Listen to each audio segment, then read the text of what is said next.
You people don't belong in this neighborhood. Officer Steve Anderson towers over the black woman outside the grocery store. His hand rests on his radio. I'm sorry, officer. I was just... Just what? Stealing? Dealing drugs? Anderson steps closer. This is a decent area. We don't tolerate ghetto trash here. Diana Brown clutches her shopping list. The paper crumples in her palm. I understand your concern, but I'm simply grocery shopping. Anderson laughs coldly. With what money?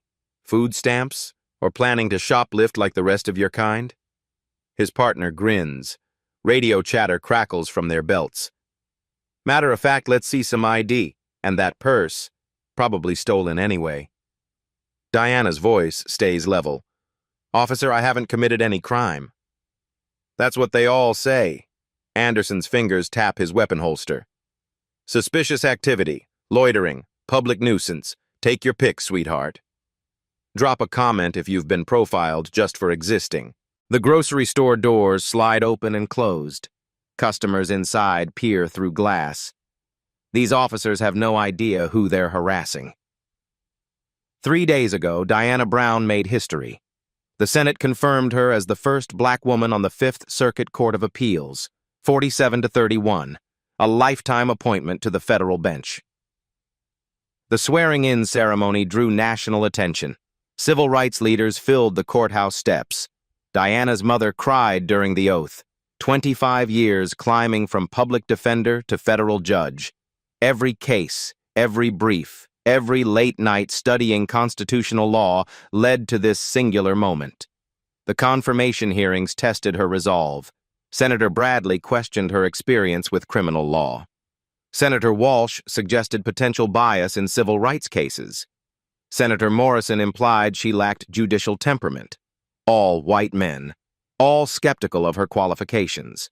Diana answered every challenge with Supreme Court precedent and constitutional scholarship. She remembers Senator Bradley's exact words. Ms. Brown, can we trust you to apply the law impartially? The question stung. No white male nominee ever faced that doubt. Diana responded with her case record. 15 years in private practice, 300 civil rights cases, a reputation for thorough preparation and legal precision. But today feels refreshingly normal. Humans. Saturday afternoon in Austin. Diana wanted groceries for Saturday dinner with her family. Her daughter Michelle flies in from Harvard Law tonight. Her son David drives down from his medical residency in Dallas. Simple traditions matter more after a week of Senate chambers and federal protocol. She chose the East Austin HEB deliberately, the neighborhood where she grew up, where her grandmother Rosa taught her to pick fresh cilantro and test avocados for ripeness, where community grocery shopping meant catching up with neighbors and sharing family news about weddings and graduations. This store holds decades of memories. Diana bought her first apartment's groceries here 20 years ago. She brought her children here for back-to-school shopping every August. The checkout clerks know her face, her usual purchases, her preference for paper bags over plastic. Diana's legal career began 3 blocks away at the community legal clinic. Pro bono work defending families against landlord harassment, immigration cases for undocumented workers, small claims disputes over unpaid wages.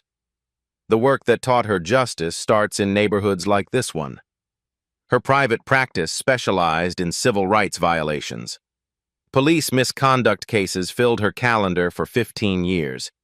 She knows the patterns intimately. Traffic stops that escalate without cause. Use of force reports with convenient gaps. Internal affairs investigations that find no wrongdoing despite clear video evidence. She's testified before Congress about police accountability.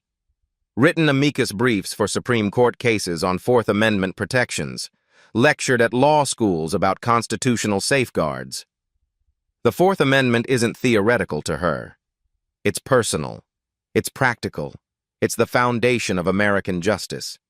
The irony strikes her now, standing in this parking lot. 25 years defending civil rights. A federal judge sworn to uphold constitutional law.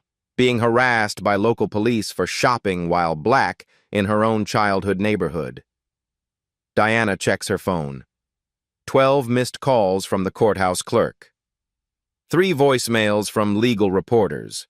Her confirmation made powerful enemies.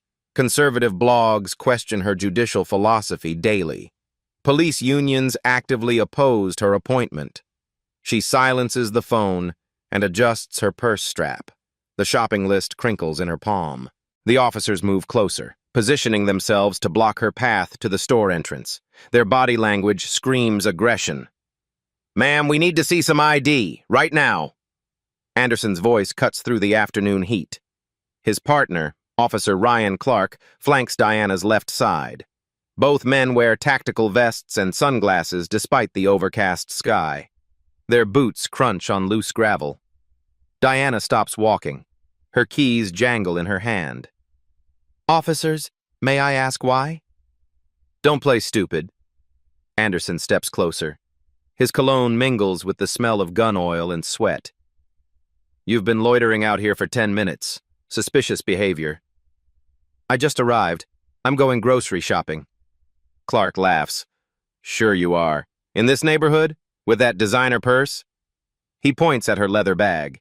"That's worth more than most people here make in a month. What's your game?" Diana maintains her composure. 25 years of courtroom experience taught her to stay calm under pressure. "Never let them see you rattled." "Gentlemen, I haven't violated any laws." "That's what they all say." Anderson's hand hovers near his radio. The static crackles intermittently. "Probable cause for drug activity. This area is known for dealers, corner boys, streetwalkers." A young Latina woman pushing a shopping cart stops to watch. Her toddler sits in the front seat, sucking a juice box. She pulls out her phone. The recording light blinks red. "Turn that off!" Clark barks at the woman. "Police business, move along." She doesn't move. Her phone stays up. More shoppers emerge from the automatic doors.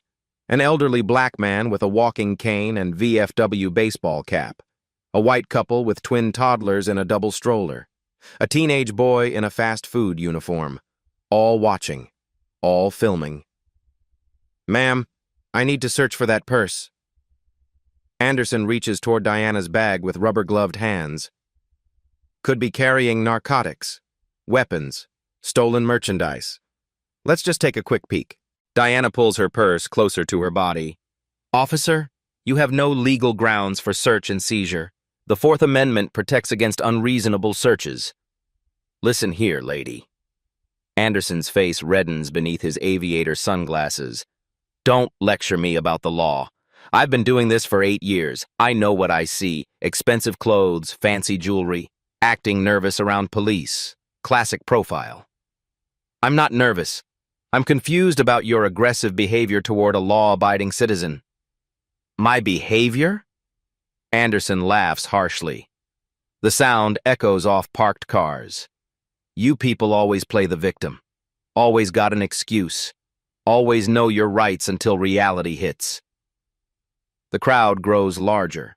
Cell phone cameras capture every word, every gesture, every violation of Diana's constitutional rights. Someone calls out, "Leave that lady alone!"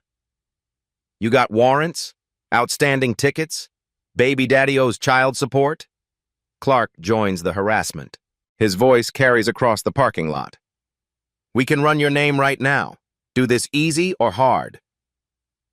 Diana's legal training kicks in automatically. Document everything. Stay calm. Protect your rights. She reaches slowly for her phone in her jacket pocket. "Don't you dare!" Anderson lunges forward. "Put your hands where I can see them. No sudden movements." His hand drops to his weapon holster. The leather strap unsnaps with a sharp click. The crowd gasps collectively. Children start crying. Someone screams, "Oh my God!"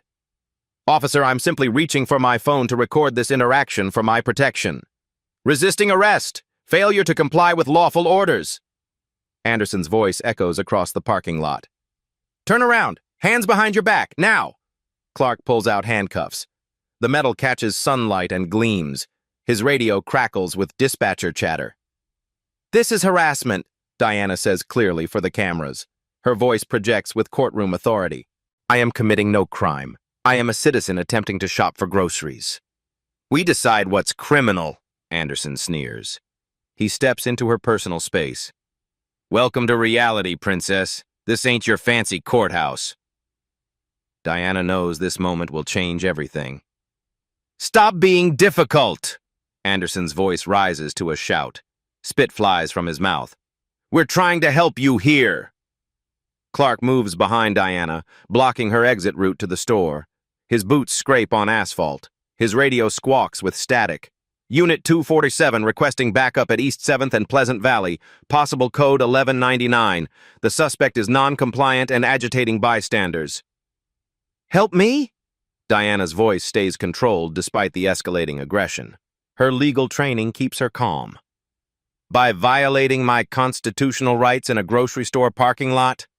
Constitutional rights? Anderson spits. His face reddens with anger and Texas heat. Lady, you're in the real world now. Not some liberal law school classroom where they fill your head with fancy ideas about how things work. The crowd swells to nearly 40 people now. Phones record from every angle. Vertical videos upload to TikTok in real time. An older black woman in medical scrubs shouts, "Y'all need to leave her alone. She ain't done nothing." A teenager live streams on Instagram with the caption, "Police harassment in East Austin right now. This is crazy. Hashed police accountability. Hashed Black Lives Matter." Clark grabs his pepper spray canister from his utility belt. The orange safety cap clicks off with a sharp plastic snap. Ma'am, you're creating a public disturbance, inciting a crowd to riot. That's a felony charge. I'm standing still, Diana replies. Her voice carries across the parking lot with courtroom authority. These citizens are witnessing your behavior because it's inappropriate and unconstitutional. Witnesses? Anderson laughs coldly. The sound echoes off concrete walls and parked cars. These people? Half of them probably have active warrants. The other half are illegals who shouldn't even be in this country. A man in construction clothes steps forward. Concrete dust covers his work boots. Hey, we got rights too. This is America. You can't treat people like this. Back off. Clark brandishes the pepper spray like a weapon. Orange liquid sloshes inside the clear plastic canister. All of you, this is official police business. Disperse immediately or face arrest for interfering. But the crowd doesn't disperse. If anything, more people emerge from surrounding businesses drawn by the commotion. A food truck worker with a grease-stained apron and hairnet. A nail salon employee still wearing purple latex gloves. A group of University of Texas students with backpacks and Hook 'em Horns t-shirts recording everything on their phones. You people think you can just walk into decent neighborhoods, Anderson continues his racist tirade. His voice gets louder and more aggressive with each word. Flash some stolen credit cards, act like you belong, scope out houses to rob later. We see right through your criminal act. Diana maintains direct eye contact. Never show fear to bullies or tyrants. Officer Anderson, she reads his name tag deliberately, clearly, your assumptions are both factually wrong and constitutionally illegal under the 4th and 14th Amendments. Illegal? His hand rests menacingly on his gun grip. The leather holster creaks under pressure. I'll show you what's illegal. Resisting arrest, disturbing the peace, assault on a police officer, obstruction of justice. Take your pick of charges. I haven't touched you or resisted anything. Yet. Anderson grins menacingly. A gold tooth glints in afternoon sunlight filtering through clouds. But you're about to when we arrest your lying criminal ass and search that stolen purse. Clark pulls out his collapsible steel baton. The telescoping metal extends with a sharp, threatening snick. Several people in the crowd gasp audibly and step backward instinctively. Children hide behind their parents' legs. This is insane, someone shouts from the growing crowd. A woman in yoga clothes waves her phone. Somebody call the news! Call internal affairs! Call the FBI! Already did, Another voice responds. A man in a delivery uniform holds up his phone. Channel 7's on the way! So is Channel 4! This is going viral right now! Anderson's eyes flash with panic mixed with anger. Media attention means public scrutiny. Scrutiny means paperwork and questions. Questions mean explaining their actions to supervisors and internal affairs investigators. Great. Just fucking great. Now we got media attention because the princess here couldn't follow simple, lawful police instructions like a normal person. Diana realizes the officers are now completely trapped by their own escalating aggression and racist behavior. Too many witnesses filming everything. Too many cameras capturing audio. Too much social media attention for them to simply walk away without losing face in front of their backup units. Officer? She tries one final reasonable approach. Her practiced courtroom voice projects calm authority. Perhaps we can de-escalate this situation professionally. I'm happy to show identification if you can articulate the specific, lawful justification for this investigative stop under Terry versus Ohio. Legal justification? Clark laughs harshly. Sweat drips from his forehead despite the cooling afternoon temperature. How about you look exactly like a drug dealer? How about you're in a documented high crime area? How about you're acting suspicious as hell and probably armed? What exactly appears suspicious about a woman grocery shopping on Saturday afternoon? The attitude! Anderson snarls. He steps closer, deliberately invading her personal space. The smart mouth. The expensive clothes in a ghetto neighborhood. The way you keep trying to reach for concealed weapons.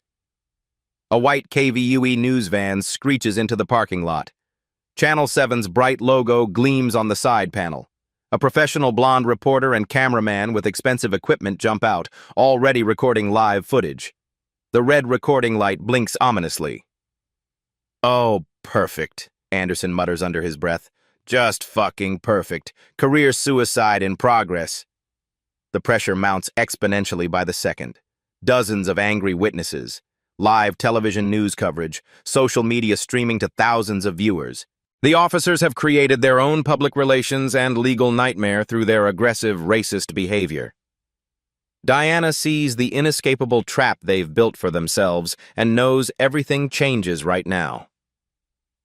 Diana reaches slowly into her jacket pocket. Anderson's hand moves to his gun. Clark raises the pepper spray. The crowd holds its collective breath. Cell phone cameras zoom in. Weapon! Clark shouts.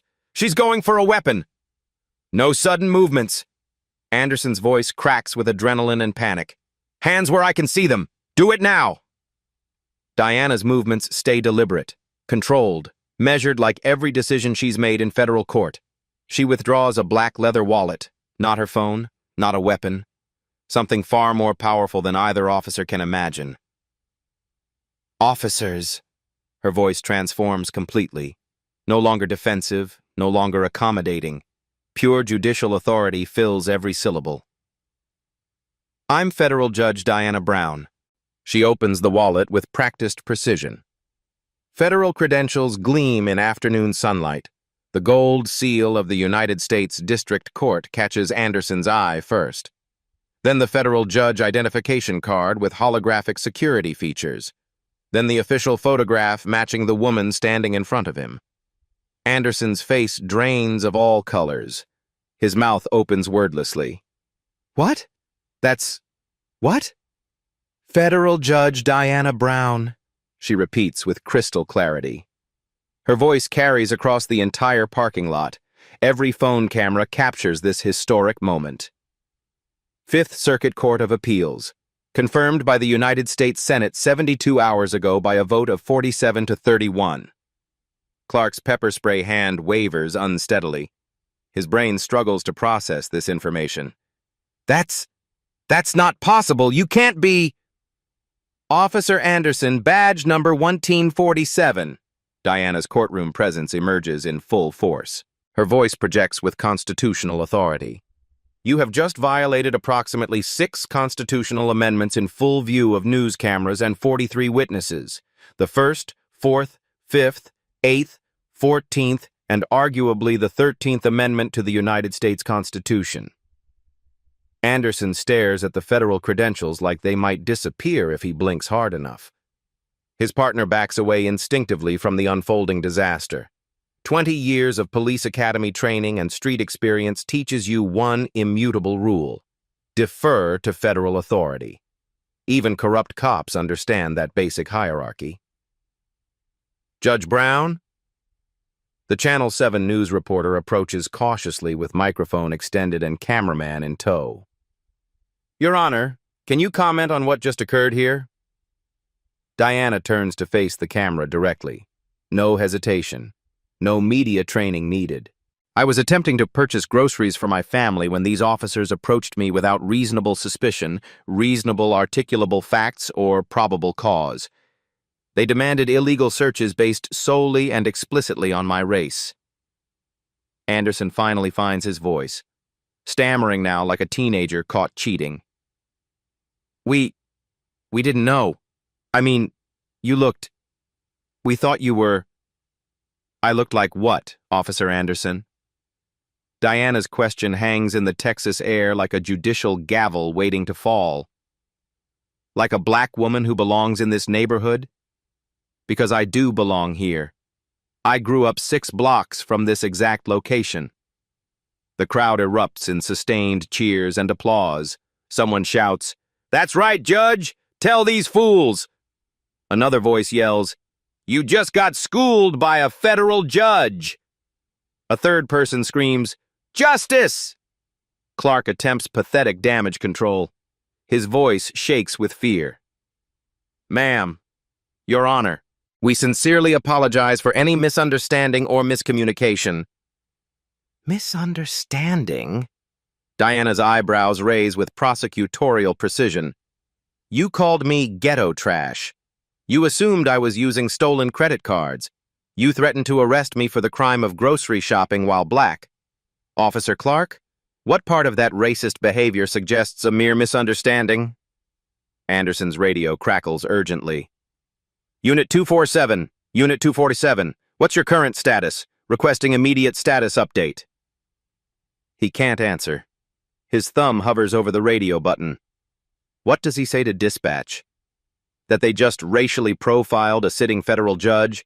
That everything is recorded on multiple devices? That their law enforcement careers just ended in spectacular fashion? This encounter is now federal evidence, Diana states clearly for every camera recording. Officer Anderson, your conduct constitutes deprivation of rights under color of law. Title 18, Section 242 of the United States Code. A federal felony punishable by up to life imprisonment. The reporter's eyes widen as she realizes she's witnessing major breaking news that will lead tonight's broadcast. Your Honor, will you be filing criminal charges against these officers? Diana looks directly at Anderson. His earlier arrogance has completely evaporated. His partner stands frozen in shock. Both men now understand their legal situation with perfect clarity. The law applies to everyone, officers, including both of you. Anderson's hand trembles visibly as he finally reaches for his radio to call for supervisors. Diana doesn't go home that Saturday night. She goes straight to the federal courthouse downtown, her mind racing through constitutional precedents and civil rights violations. By Monday morning at 7:23 a.m., her phone rings with a voice that will change everything forever. Judge Brown, this is Agent Michael Torres, Department of Justice Civil Rights Division. His tone carries both deep respect and pressing urgency. We need to talk immediately about your incident, and much more. They meet in Diana's spacious federal chambers Tuesday afternoon. Autumn sunlight streams through tall windows as Torres spreads hundreds of documents across her mahogany conference table like evidence at a capital murder trial. Bankers' boxes of files cover every available surface in the room. Your Honor, we've been conducting a comprehensive investigation of the Austin Police Department for 18 months under Federal Pattern and Practice Review Authority. Your incident Saturday afternoon? It's the exact trigger event we needed to move forward with criminal charges. The first document stops Diana completely cold. a comprehensive spreadsheet titled Austin Police Department Excessive Force Complaint Analysis 2022-2024. 847 documented excessive force complaints filed against the department. 91% specifically target minorities. The numbers are both staggering and legally undeniable. This is just the beginning of what we've uncovered, Torres continues grimly. He slides Anderson's complete personnel file across the polished wood surface. Officer Steve Anderson alone has 23 virtually identical incidents documented since January 2022. Every single complaint is systematically dismissed by Internal Affairs. Every incident follows the exact same racial targeting pattern. Same neighborhoods every time? Diana asks, already knowing the devastating answer. East Austin, Riverside, Del Valle, specifically targeting areas currently undergoing rapid gentrification and dramatic property value increases. Torres highlights specific addresses on a detailed city map with red pins. Internal department memos consistently refer to them as community improvement zones, requiring enhanced police presence and proactive intervention. Diana studies the clear geographic pattern with her extensive constitutional law expertise. She recognizes systematic targeting immediately. This isn't random police work or isolated individual bad actors. It's calculated, organized harassment specifically designed to displace minority residents from increasingly valuable real estate. Receipt after receipt emerges methodically from Torres's meticulously organized briefcase. Radio dispatch transcripts showing supervisors explicitly directing increased proactive policing in minority neighborhoods during peak shopping and family hours. Detailed training materials teaching officers to identify out-of-place individuals based on clothing quality, vehicle types, and behavioral patterns. Budget documents directly linking federal community policing grants to specific arrest quotas in targeted zip codes. Anderson's partner, Officer Ryan Clark, started secretly recording conversations with supervisors and fellow officers 3 months ago, Torres reveals with satisfaction. He approached us voluntarily after witnessing systematic civil rights violations. He's cooperating fully with our federal investigation. The audio files are legally devastating and morally horrifying. Anderson bragged to other officers about cleaning up the streets for decent, hard-working people. Supervisors explicitly praised aggressive tactics against undesirable elements. One particularly damning recording captures Anderson saying, "These people need to learn their proper place in this city. Keep them scared and intimidated, and they'll move somewhere else." Diana's grocery store incident wasn't an isolated case of individual racism. It was established department policy being implemented exactly as designed by leadership. The HEB store security cameras captured everything from multiple angles in high definition, Torres adds, producing crystal-clear photographs. But here's what's particularly legally interesting. Both officers' mandatory body cameras experienced simultaneous technical malfunctions during your encounter. He shows her the comprehensive digital forensics technical analysis report. 2 completely different camera systems from different manufacturers both failed at exactly 3:47 p.m. The precise moment Anderson first approached Diana in the parking lot. Statistical probability of simultaneous random mechanical failure, less than 0.00001%. Deliberate technical sabotage to destroy evidence? We're investigating that as a separate federal obstruction of justice case with potential criminal conspiracy charges. But Judge Brown, there's significantly more incriminating evidence. The financial records shock even Diana's experienced legal mind. Austin PD received $3 million in federal community policing grants over 3 years. Federal grant requirements explicitly included detailed statistical data on neighborhood crime reduction and quality of life improvements. Translation: numerical arrest quotas specifically targeting minority demographics. More receipts systematically emerge from organized file folders. Internal email chains discussing return on investment calculations for federal grant money. Color-coded spreadsheets meticulously tracking arrests by race, age, income level, and geographic location. Annual performance evaluations specifically rewarding officers for proactive community engagement, department code language for systematically harassing minority residents. Anderson's arrest numbers were consistently exceptional across all metrics, Torres notes with grim irony. Top departmental performer 3 consecutive years. Multiple supervisor commendations for outstanding community impact and neighborhood improvement. Diana recognizes the systematic nature completely now. Individual officer racism deliberately enabled and financially rewarded by institutional incentives. Anderson wasn't a rogue cop acting independently. He was faithfully following established organizational culture and explicit written policy directives. Judge Brown, we absolutely need your specific incident as foundational evidence for our comprehensive federal case. Federal District Court has clear constitutional jurisdiction under Section 1983. Civil rights violations committed under color of state law. Comment if you've experienced similar systematic targeting in your own community. The video evidence from your incident is absolutely overwhelming and legally bulletproof, Torres continues, producing additional file folders. 43 independent witnesses, 7 different camera angles from phones and security systems. Anderson's own racially explicit words recorded clearly on multiple digital devices. Diana studies the complaint database spreadsheet again with fresh legal perspective. The documented pattern is undeniable and constitutionally outrageous. Young black men routinely stopped for loitering while waiting for public buses. Latina women aggressively questioned about immigration status during normal grocery shopping. Elderly minority residents consistently hassled for suspicious behavior, like gardening in their own front yards. How many financial settlements has the city paid to harassment victims? $14.7 million in taxpayer money over 4 years alone. Every single settlement included mandatory non-disclosure agreements, preventing victims from speaking publicly about their experiences. Diana's anger builds systematically with each additional incriminating document. Taxpayers unknowingly funding organized harassment campaigns against their own neighbors. Victims legally silenced through financial pressure and legal intimidation.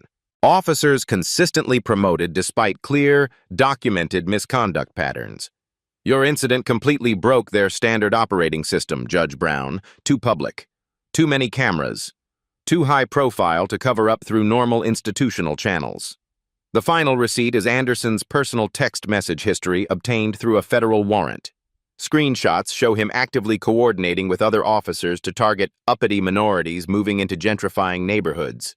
One message explicitly reads, "We're keeping property values up by keeping the right kind of people in and the wrong kind out."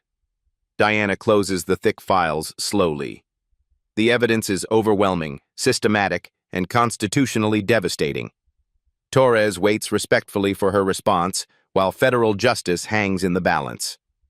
By Thursday morning, Austin Police Union President Jack Miller held a press conference.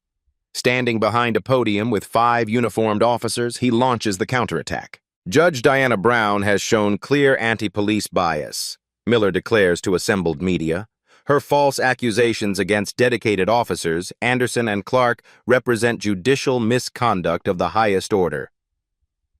Conservative talk radio picks up the narrative immediately. Activist judge attacks Austin police, dominates afternoon drive time. Social media explodes with hashtags.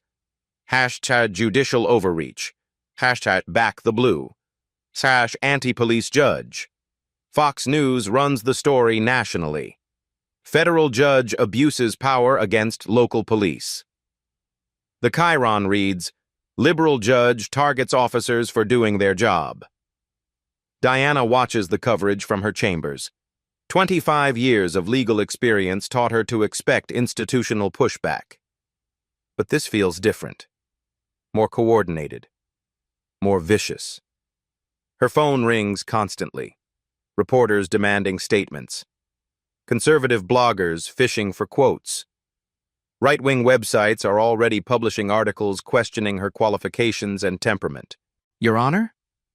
Her clerk, Sarah, stands in the doorway holding a stack of papers. These arrived by courier. Diana reads the first letter. No return address.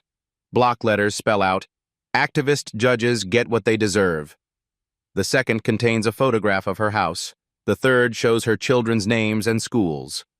By Friday afternoon, FBI agent Jennifer Walsh arrives at Diana's chambers. "Judge Brown, we're implementing immediate protective protocols." The death threats escalate quickly. Anonymous calls to her office, emails with detailed descriptions of violence, social media accounts posting her home address with inflammatory rhetoric. "Someone leaked your personal information deliberately," Agent Walsh explains. "Phone numbers, addresses, family details. This level of coordination suggests organized harassment." Austin Police Union releases another statement.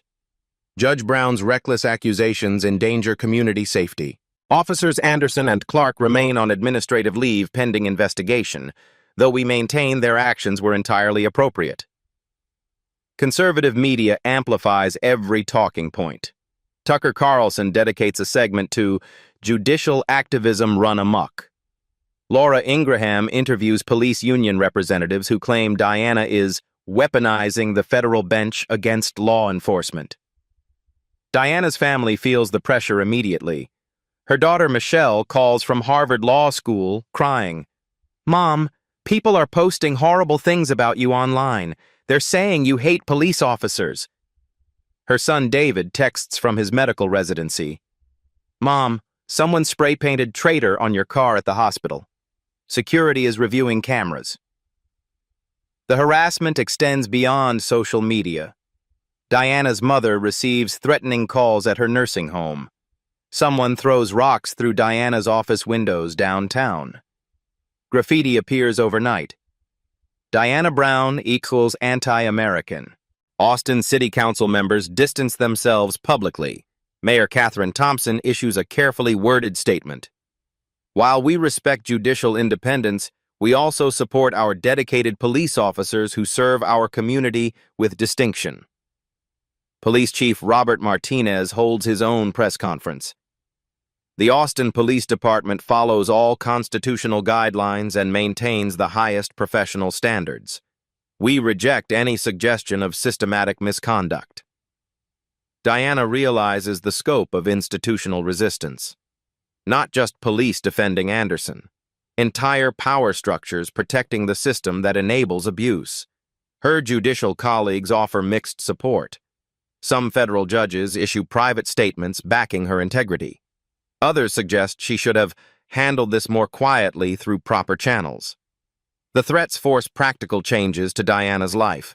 FBI agents escort her to court each morning. Security sweeps her chambers daily for explosive devices. Her mail gets screened by federal marshals. Agent Walsh updates her Friday evening. "Judge Brown, we've identified several credible threats requiring immediate response. Anonymous donors are funding the harassment campaign through dark money political action committees."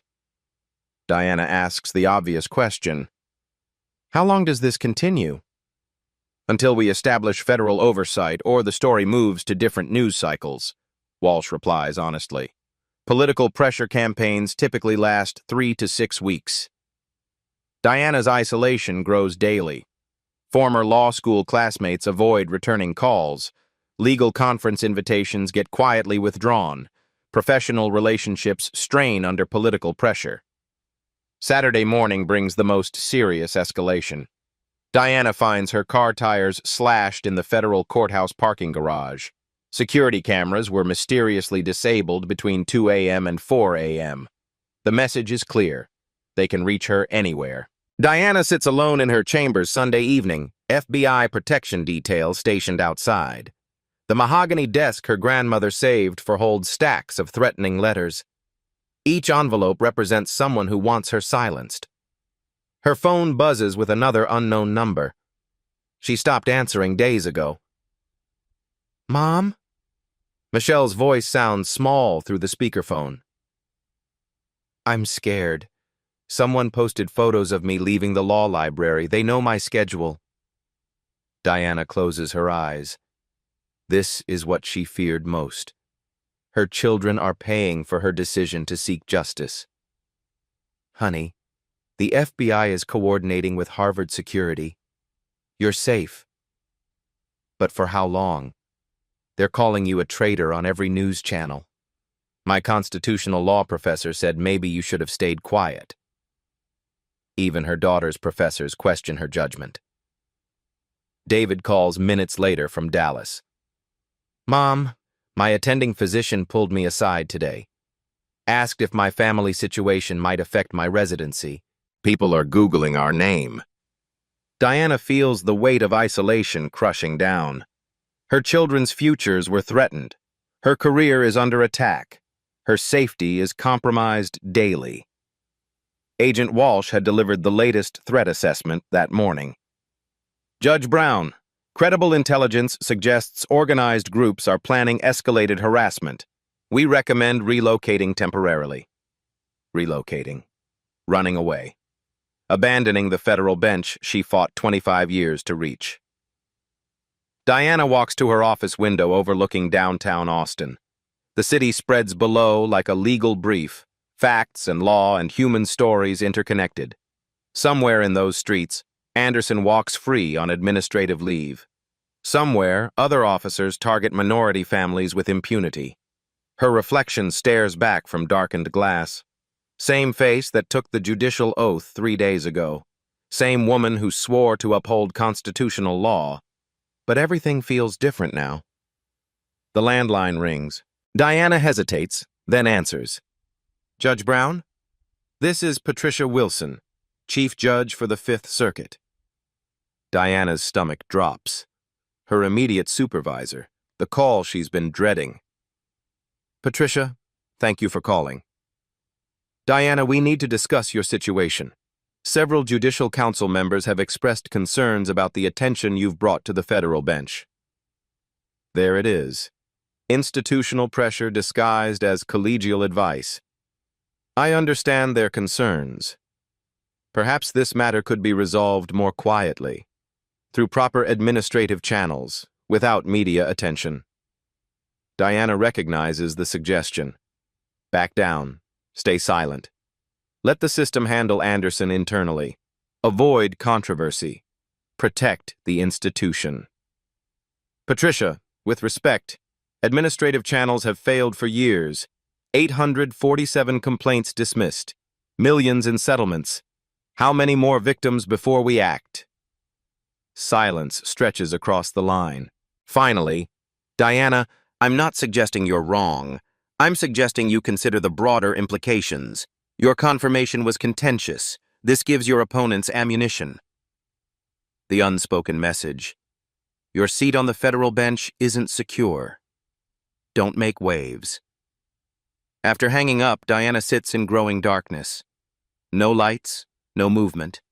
Just federal authority feeling very small and very alone. What would you do in her position? Her mother calls just after 9 p.m. Diana, baby, I saw the news. Those police officers at my nursing home are asking questions about you, making comments. Even her elderly mother isn't safe from this campaign. Mom, I'm arranging different care arrangements temporarily. Diana, honey, maybe it's time to let this go. Sometimes fighting isn't worth the cost. Her own mother, asking her to abandon justice. Diana realizes how complete her isolation has become. The family was scared, colleagues distancing, the community is divided. Media hostile, law enforcement adversarial. She thinks about Anderson, probably sleeping peacefully tonight. Protected by union lawyers and institutional solidarity. His paycheck continues. His pension is secure. His misconduct was defended as appropriate policing. Meanwhile, she sits surrounded by federal marshals, questioning whether seeking justice was worth destroying everything she worked to build. The weight of federal authority feels meaningless when the entire system resists accountability. Diana Brown, federal judge, wonders if she has the strength to continue. Monday morning brings unexpected hope. Diana's assistant, Sarah, rushes into chambers with her laptop open. Judge Brown, you need to see this. The screen shows hundreds of University of Texas law students gathered on the South Mall. Signs reading, "Justice for Judge Brown" and "Constitutional Rights Matter" fill the frame. A young black woman speaks into a microphone. Federal Judge Diana Brown stood up for what's right. Now we stand up for her. The crowd erupts in cheers. Diana watches, tears forming. It gets better, Sarah says, clicking to another tab. Harvard Law, Yale, Stanford, students at 15 law schools are organizing solidarity events. Diana's phone rings. Judge Brown? This is Professor James Mitchell from UT Law School.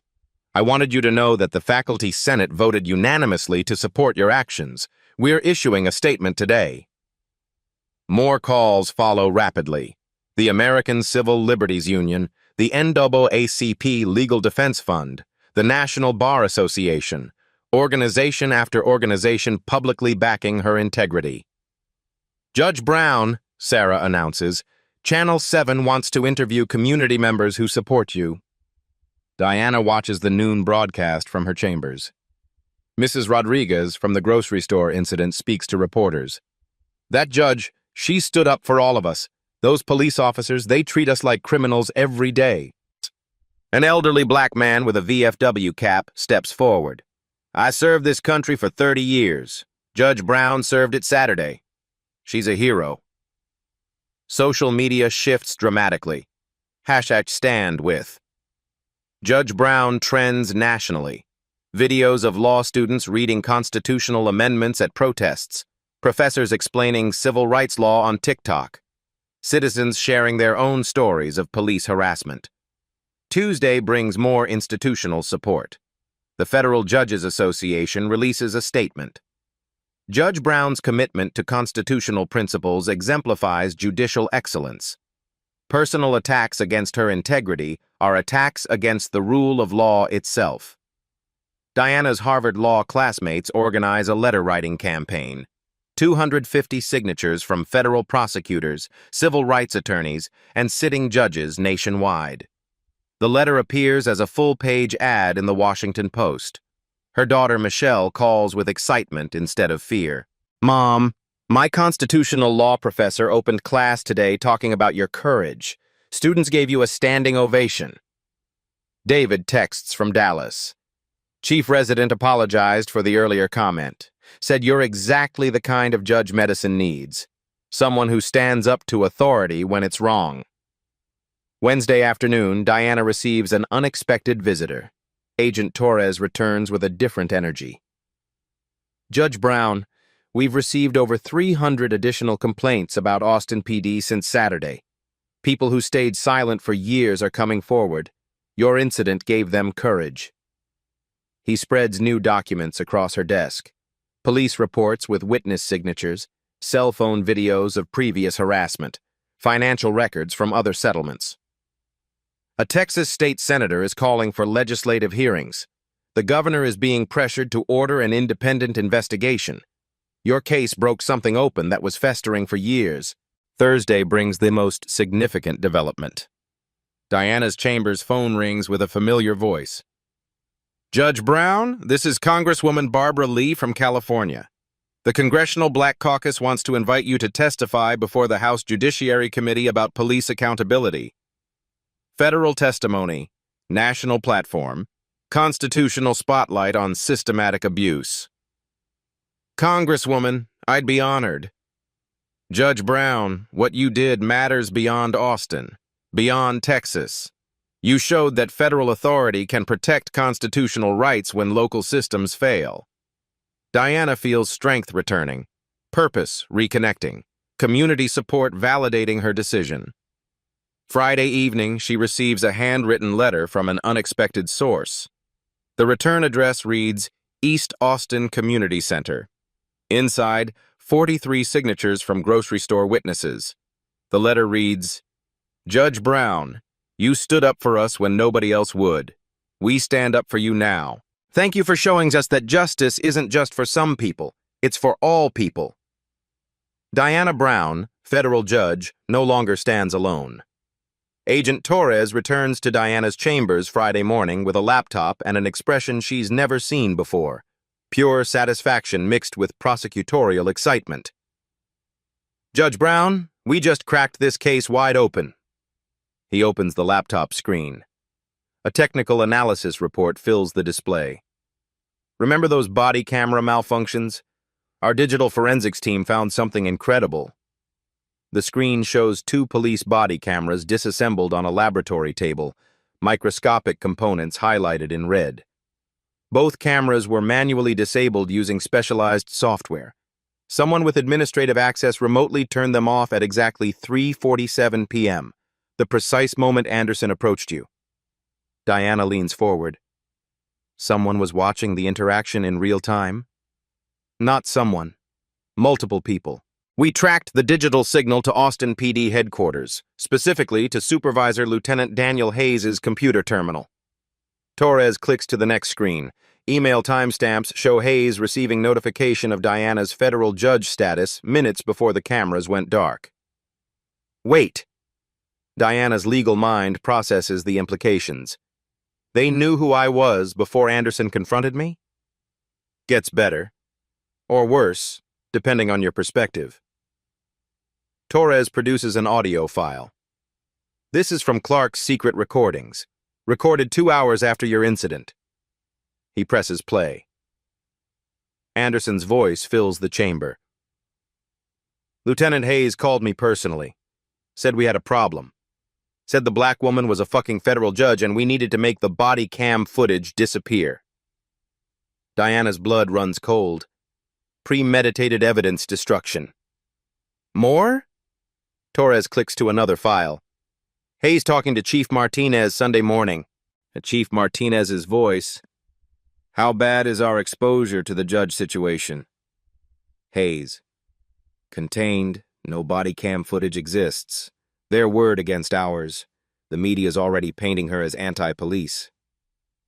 "This is a conspiracy," Diana states flatly, "at the highest levels. But here's where it gets interesting." Torres opens a new folder. The store security system captured more than we initially realized. High-definition audio begins playing. Crystal clear sound from the parking lot incident. Every racial slur, every threat, every violation is perfectly preserved. The store's system has directional microphones for shoplifting prevention. Picks up conversations 30 feet away. Austin PD never knew it existed. Diana hears her own voice responding calmly to Anderson's escalating racism. Then Anderson's words that will end his career.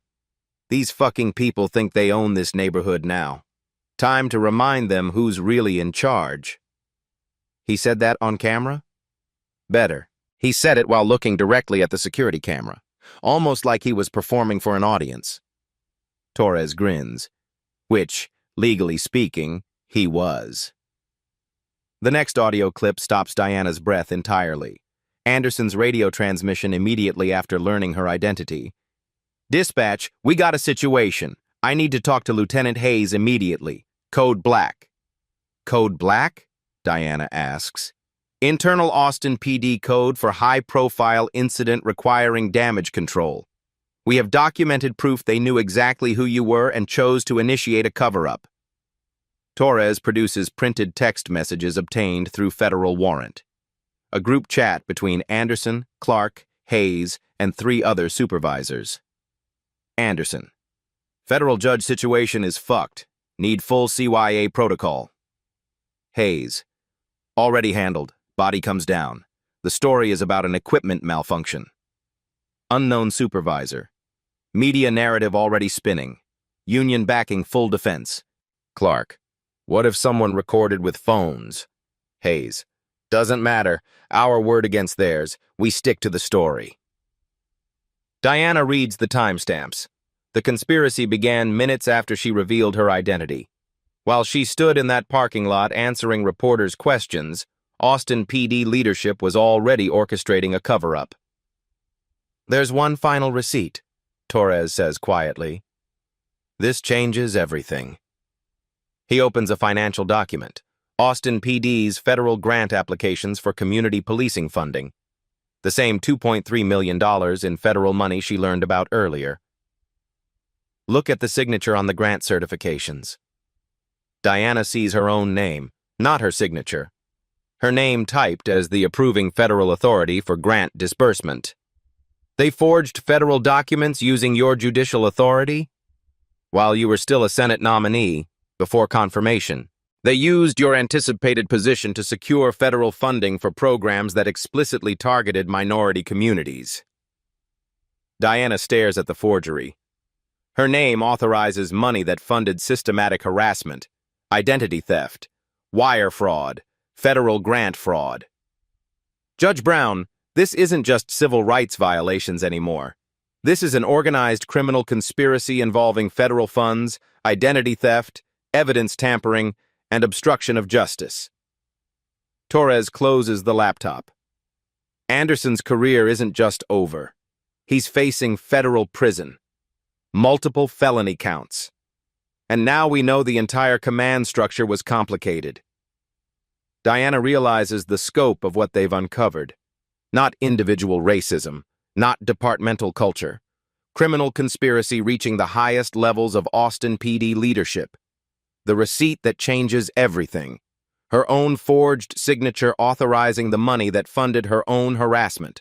Federal Court, Eastern District of Texas, November 15, 2024. Judge Diana Brown presides over the most important hearing of her career from the bench she nearly abandoned.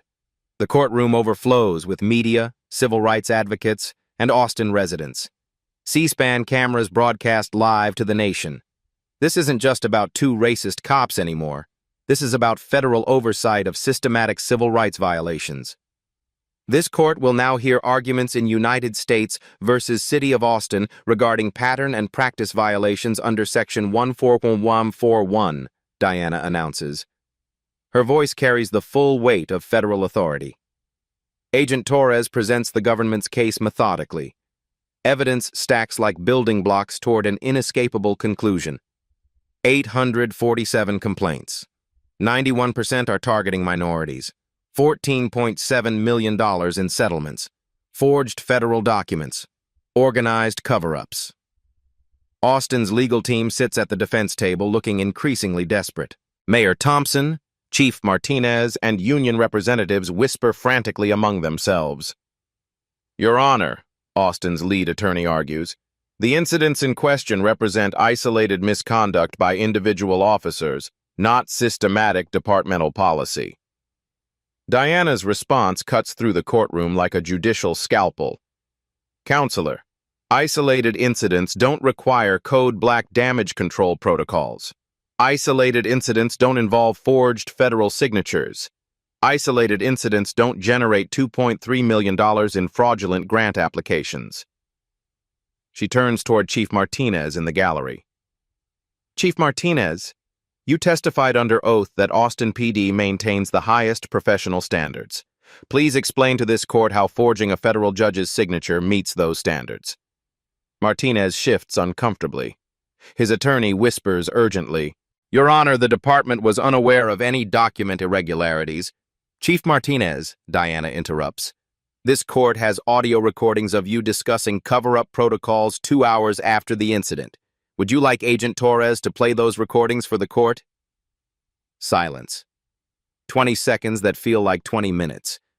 Martinez realizes his position is legally indefensible.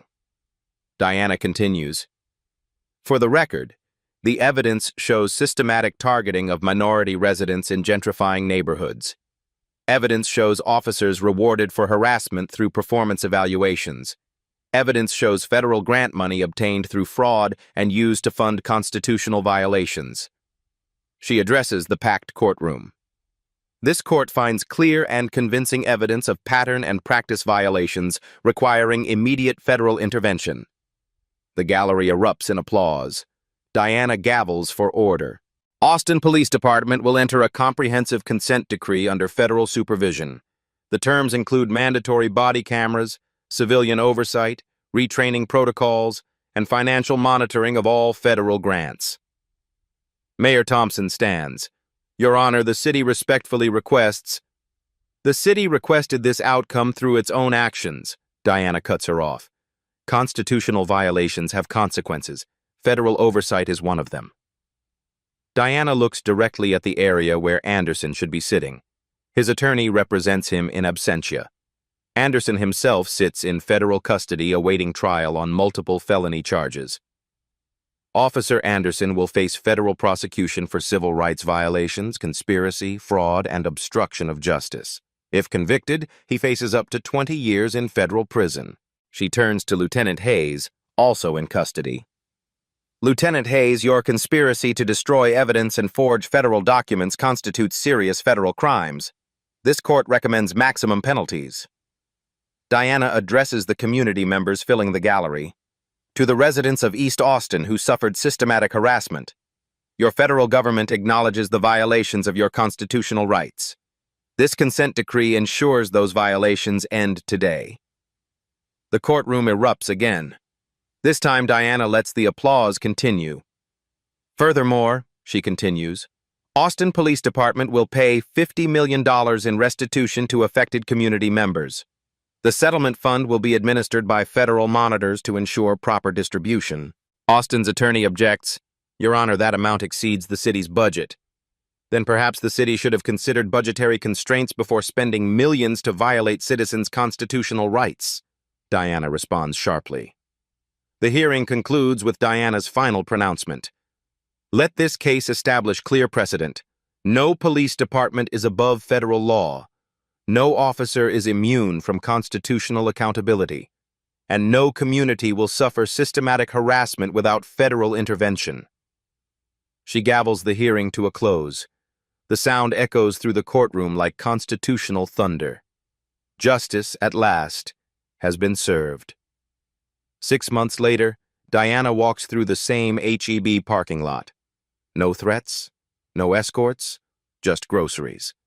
The consent decree works. Anderson serves 15 years in federal prison.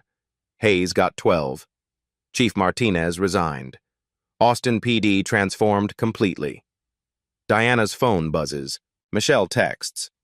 Mom, law school calls your case the Brown Standard now. Federal judges nationwide cite her precedent. Chicago, Baltimore, Phoenix. Constitutional accountability spreads. Mrs. Rodriguez approaches with her granddaughter.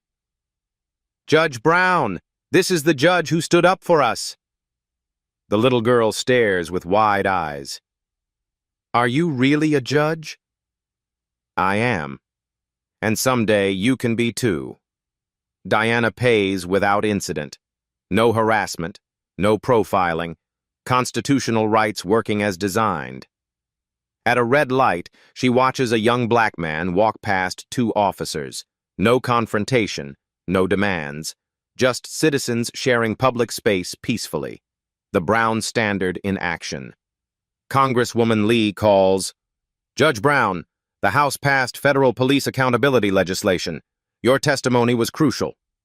National change from a parking lot moment. Diana drives through East Austin, her neighborhood, where grandmother Rosa taught justice lessons, where constitutional law met street reality. Some badges protect, others prey. Federal authority ensures protection prevails. Like and subscribe if accountability matters. Comment on your stories of standing up for justice. Share if constitutional rights belong to everyone. Constitutional justice requires courage. Diana Brown stood up. Federal law backed her up. Communities benefit. Some badges protect. This one delivered justice. The story you heard today wasn't cleaned up. It was told exactly as it happened. At Black Voices Uncut, we believe that's the only way truth can live. If you felt something, hit like, comment, and your reaction, and subscribe. Every week, we bring you voices that refuse to be silenced.